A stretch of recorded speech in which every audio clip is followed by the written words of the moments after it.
I never told my son about what I'd been working on in my garage for the past 3 years. Maybe if I had, things would have turned out differently. But then again, maybe this was always going to happen. My name's Richard, and I'm 67 years old. After my wife Margaret passed away 5 years ago from cancer, work became my therapy. I'd spent 40 years as a mechanical engineer for a medical device company before taking early retirement. The house felt too quiet without her, so I started spending more and more time in my garage. That garage used to be Margaret's domain. She'd paint there, surrounded by her canvases and the smell of turpentine. After she died, I couldn't bring myself to change it for months. But eventually, I cleared out her art supplies, built a proper workbench, and started tinkering again. What started as a hobby became an obsession. I was designing a medical device, a specialized brace for people recovering from knee surgery. Margaret had struggled with her mobility after her first knee replacement, and I'd watched her suffer through the recovery. The standard braces on the market were clunky, uncomfortable, and didn't provide the right support. I knew I could design something better. 3 years of prototypes, CAD drawings, and late nights later, I had something that actually worked. I'd even tested it with a few folks from my old company who were going through knee rehab. The feedback was incredible. My patent attorney, Daniel Reeves, told me we were looking at something potentially worth $2 to $5 million once we got it to market, but I kept quiet about it. I didn't tell anyone except Daniel. Not even my son. My son Jacob is 34. After Margaret died, he moved to Portland with his girlfriend Christine. Said he needed a fresh start, new opportunities. I understood. Grief hits everyone differently. We'd talk maybe once a month. Brief calls where he'd ask how I was doing and I'd say fine, and that would be that. Jacob had always been a dreamer. Margaret used to say he got that from her. He'd bounced between jobs, trying to find his passion. First it was app development, then cryptocurrency trading, then some kind of online marketing thing I never quite understood. Nothing ever seemed to stick. He and Christine lived in a small apartment, and from what I gathered, money was always tight. I sent him a check every few months to help out. Never mentioned it, just mailed it. He'd text a quick thanks. That was our relationship. Then, about 6 months ago, something changed. Jacob called me on a Tuesday evening. "Dad, hey, how are you doing?" The warmth in his voice caught me off guard. "I'm good, son. Everything okay?" "Yeah, everything's great. I was just thinking, Christine and I haven't seen you in over a year. We want to come visit. Maybe stay for a week or two." I felt something loosen in my chest. I'd like that. I really would. They arrived on a Friday afternoon in September. Jacob looked thinner than I remembered, and Christine had cut her hair short. She'd always been polite, but distant with me. This time, she hugged me at the door. "Richard, it's so good to see you. The house looks wonderful." That first evening was nice. We ordered pizza, sat in the living room and actually talked. Jacob asked about my routine, my health, whether I was lonely. Christine chimed in about how important family was, especially as we got older. "You know, Dad," Jacob said, leaning forward on the couch, "Christine and I have been talking. Portland's great, but we miss being close to family. We might move back to the area." "That would be wonderful," I said, and I meant it. The next day, Jacob offered to help me around the house. Clean the gutters, organize the basement, whatever needed doing. I appreciated the gesture. We worked together that afternoon, and it felt good, like maybe we were finally rebuilding something. But then Christine mentioned the garage. "Richard," Jacob told me, "you spend a lot of time out there. What do you work on?" I kept my answer vague. "Oh, just projects. Keeps me busy." "Can we see?" she asked, smiling. "It's a mess right now. Maybe another time." I saw something flicker in Jacob's eyes. Curiosity, maybe, or something else.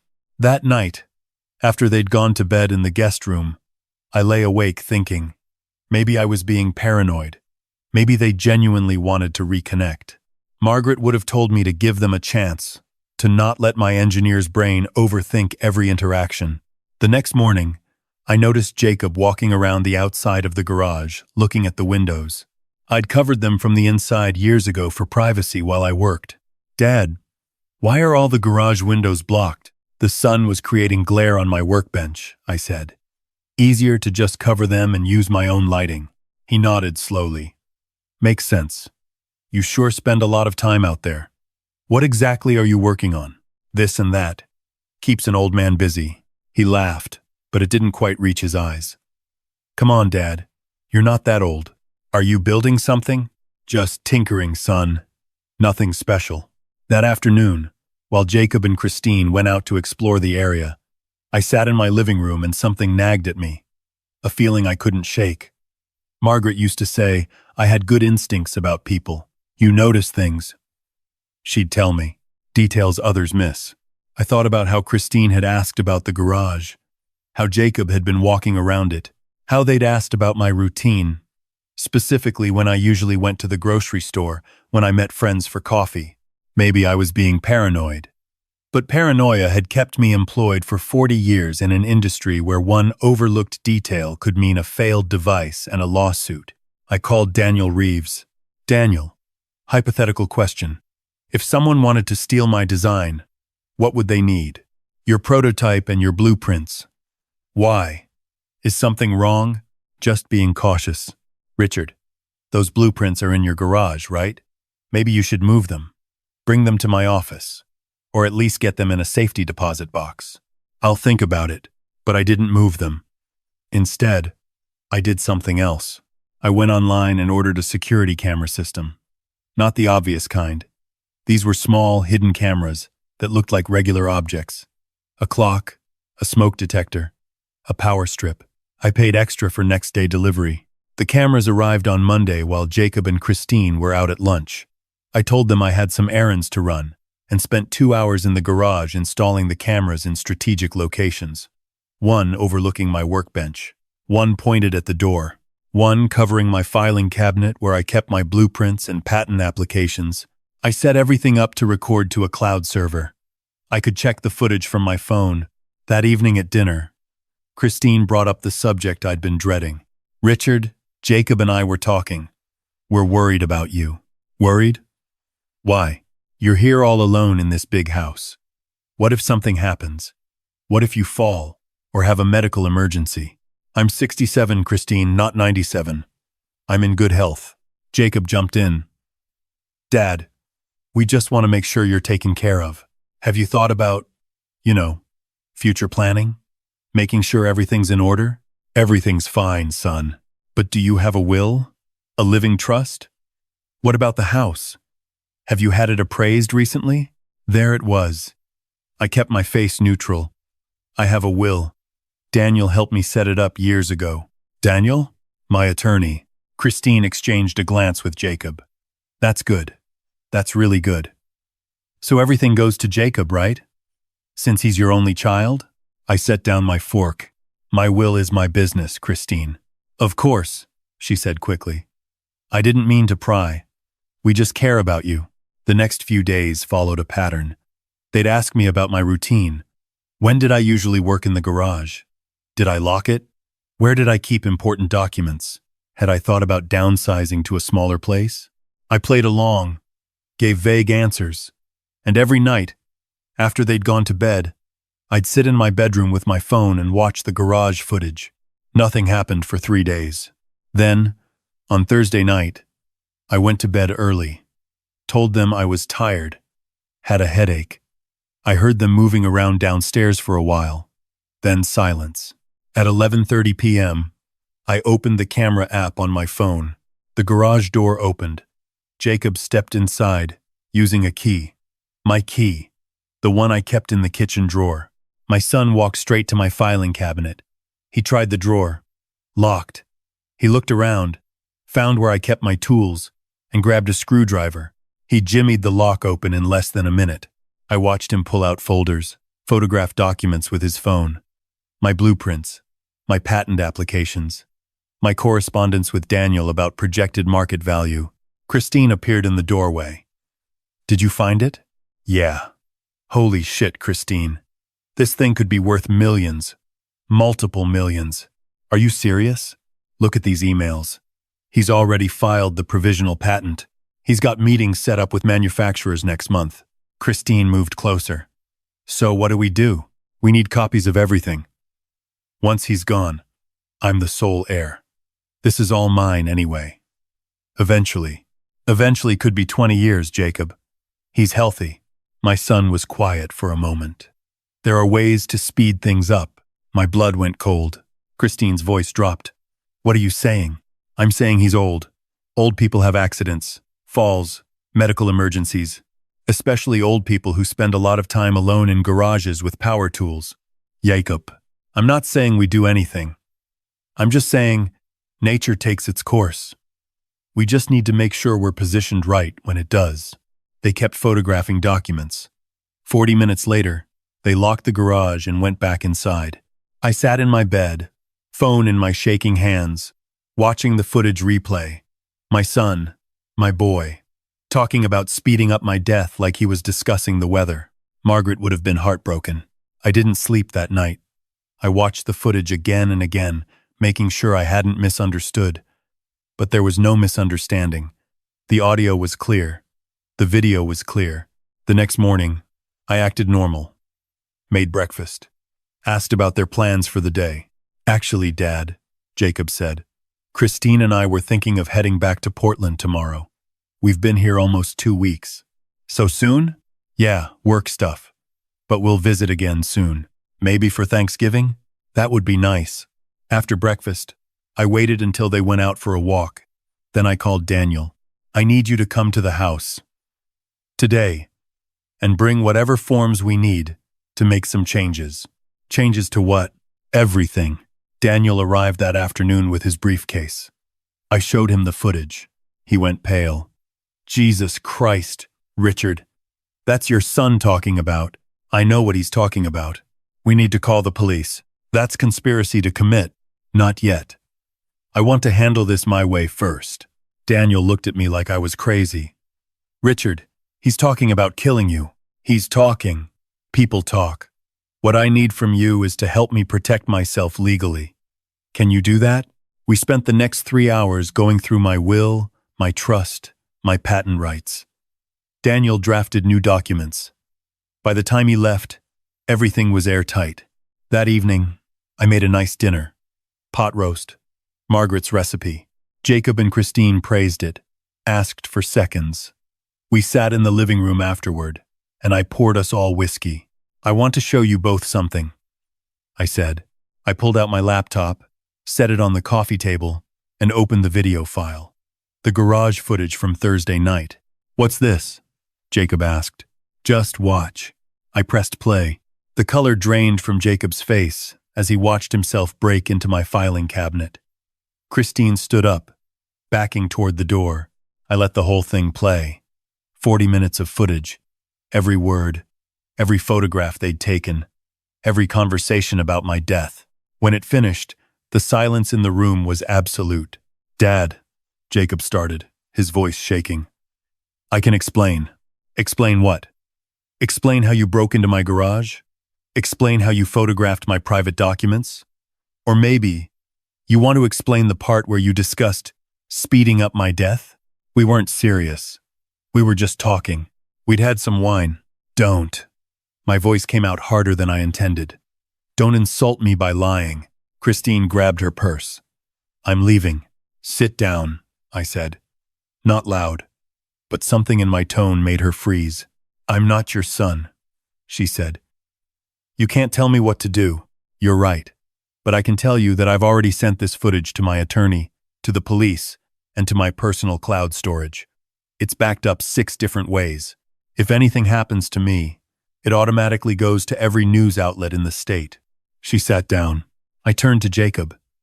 I thought you came here because you wanted to rebuild our relationship. I thought maybe, after all these years, we could finally be close again. Your mother would have been so happy. Dad, I'm not finished. I spent the last 2 days meeting with my attorney. Want to know what we did? Neither of them answered. I created an irrevocable trust. The patent for my device goes into that trust. When it sells, the money goes into the trust. I've named a corporate trustee. You're not in the will anymore, Jacob. Not for the house, not for the patent, not for a single dollar. Jacob's face went white. You can't do that. I'm your son. You're right. You are my son. That's what makes this hurt so much. Where does it go? Christine asked quietly. The money. I'm establishing a foundation in Margaret's name. It'll fund medical device research and help people who can't afford proper health care. The house goes to charity. My personal possessions will be auctioned, with proceeds going to the foundation. Dad, please. Jacob's eyes were wet. I made a mistake. We made a mistake. But I'm still your family. You know what Margaret used to say? She'd say, family is the people who show up, not because they want something, but because they care. You showed up, Jacob, but you showed up because you wanted something. I stood up and walked to the door, opened it. I need you both to leave. Now. Don't come back. Dad, if you try to contest anything, I release the footage publicly. If you try to contact me, I release the footage. If anything happens to me under suspicious circumstances, the footage goes straight to the police and the media. Do you understand? Christine grabbed Jacob's arm. Let's go. They gathered their things in silence. At the door, Jacob turned back. I'm sorry. I really am sorry. I believe you're sorry you got caught. I watched them drive away. Then I sat on my porch in the evening light, thinking about Margaret, wondering if I'd done the right thing, knowing she would have been proud of me for protecting myself, but heartbroken that it came to this.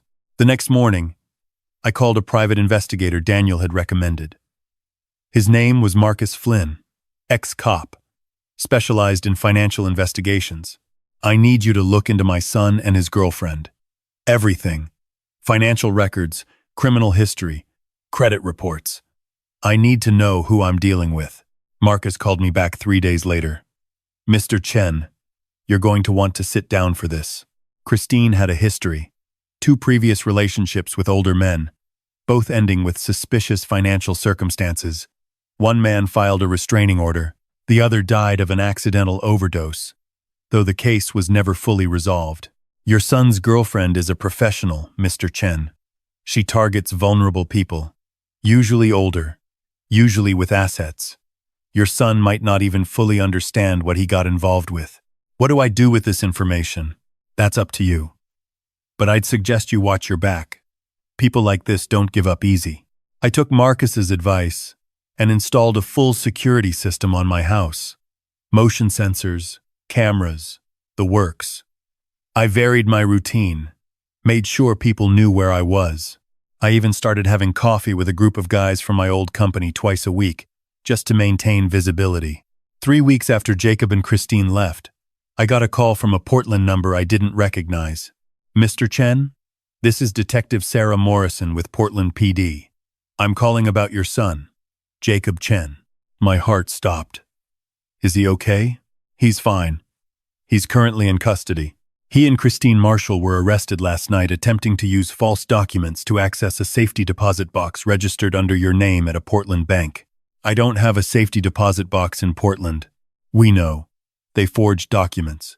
Your attorney, Mr. Reeves, alerted us after they contacted him, trying to get information about your assets. We set up a sting operation. I sat down heavily. I see. Mr. Reeves also shared some footage with us. The incident in your garage, combined with Christine Marshall's history and what we caught them doing here, the DA is looking at multiple charges. Fraud, attempted theft, conspiracy. We'd like you to come in and make a formal statement. I flew to Portland 2 days later. Daniel came with me. We spent 4 hours at the police station going through everything. Detective Morrison showed me more of what they'd found. Christine had a network, other victims. Jacob had gotten involved deeper than I'd realized, was in debt to her for over $50,000.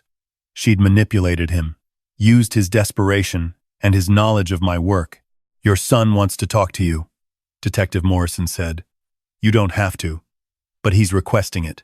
I thought about saying no, thought about just walking away and never looking back, but he was still my son. They brought Jacob into a small meeting room. He looked terrible, thinner, dark circles under his eyes. He couldn't meet my gaze. I'm so sorry, Dad. I didn't respond. Christine. I was in debt. I'd made some bad investments. She said she could help me. And then when she found out about you, about your work, she said we could solve everything. I didn't want to. I never wanted to hurt you. But she kept pushing, and I was in so deep. You made choices, Jacob. You chose to betray me. You chose to break into my garage. You chose to discuss my death like it was a business transaction. I know. I'm not asking for forgiveness. I need you to know, I never stopped loving you. Even when I did all those terrible things. Love is shown through actions, not words. Your mother taught me that. He finally looked up at me. Mom would hate me for this. Your mother would be disappointed. But she'd still love you. That's who she was. Do you still love me? I stood up. You're my son. I'll always love you. But I don't trust you, and I don't want you in my life. I understand. At the door, I stopped. Jacob, when you get out, however long that takes, get help. Real help. Therapy. Whatever it takes to figure out how you got here. Don't waste your life. Yes, sir. I walked out of that police station and didn't look back. The trial happened 4 months later. Christine got 8 years. Jacob got 3, plus probation. His attorney argued he'd been manipulated, which was partially true, but he'd still made choices. My device got approved by the FDA 6 months after that. I signed a licensing deal with a major medical device manufacturer. The advance alone was $3 million, with royalties to come. Every penny went into Margaret's foundation. I'm 70 now. I sold the house, moved into a smaller place near the mountains. I still work in my garage, now designing a better walker for elderly people. Daniel's already filed the patent. I haven't spoken to Jacob since the trial. He writes sometimes, letters from prison, then later from a halfway house. He's in therapy. He's working as a mechanic. He's trying to rebuild his life. I read the letters. Sometimes I even write back. Short notes. Nothing deep. But I write back. People ask me if I regret how I handled everything. If I should have just called the police immediately. If I was too harsh cutting him out completely. I tell them I did what I had to do to protect myself. Margaret taught me that self-preservation isn't selfish. It's necessary. But late at night, when the house is quiet, I still wonder. I wonder if there was a moment I missed. A chance to reach Jacob before Christine got her hooks in him. A conversation I should have had. I'll never know. What I do know is that the device I created has helped thousands of people recover from knee surgery with less pain and better outcomes. Margaret's foundation has funded research that's saving lives. My son made his choices. I made mine. And in the end, maybe that's all any of us can do. Make the best choices we can with the information we have. Protect the people who need protecting, and try to leave the world a little better than we found it. I think Margaret would approve of that.